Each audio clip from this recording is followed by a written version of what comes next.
What you're seeing right now on screen is the image of a town in Syria that got bombed by Russian forces in the city of Idlib. This happened recently.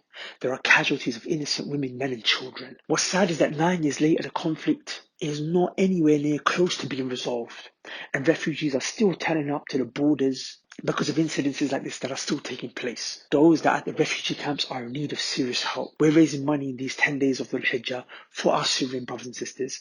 Please donate as generously as you can at the link below in these days where the reward is greater than any other day. The message that the UK is trying to communicate is one of secularism, is one of atheism, is one of liberalism. Does that make sense?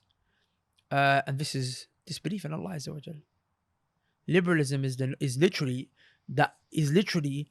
a manifestation of the ayah where Allah subhanahu wa ta'ala said, أَفَرَأَيْتَ مَنِ اتَّخَذَ إِلَهَهُ هَوَاهُ. Have you not seen the one who took his desires as a god? Does that make sense?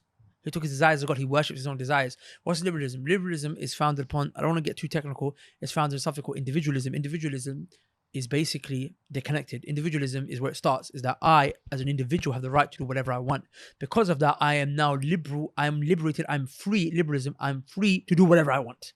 And that's what democracy is built on. That's what the whole British society functions on. It functions on this notion of what?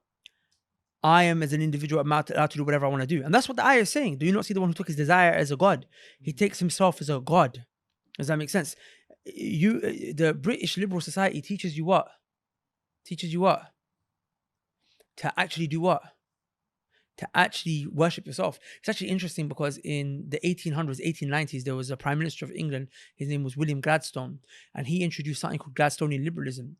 A lot of people don't know, but the Labour Party actually was weak compared to the Liberal Party. Back in the day, the Liberal Party and the Conservative Party were the two strongest parties, and the Labour Party was weak. It gained strength over time. But the Labour Party is also a very liberal party. Does that make sense? So he actually stood in the House of Parliament holding a copy of the Quran, and he said, as long as the people of Egypt have this, we'll never be able to basically take over them or control them or something like that. So as long as they hold this, they will always be strong, kind of thing. And that's the leader of the Liberal Party saying it, as in to show you that England's goal has always been to make the people liberal, to make them worship themselves, to make them their own gods. Does that make sense? And they saw Islam as a threat to that. So they've been wanting to do it since the 1890s. Does that make sense?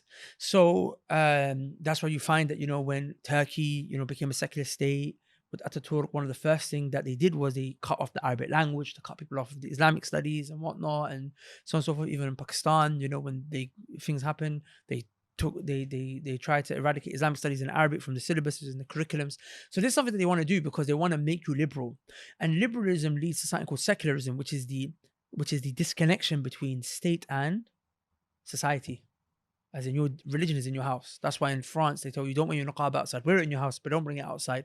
Keep your religion indoors. Don't want your religion to manifest. This is their religion. Don't think this is not a religion. This is an aqeedah. Even if you're an atheist, this is your aqeedah. You worship yourself.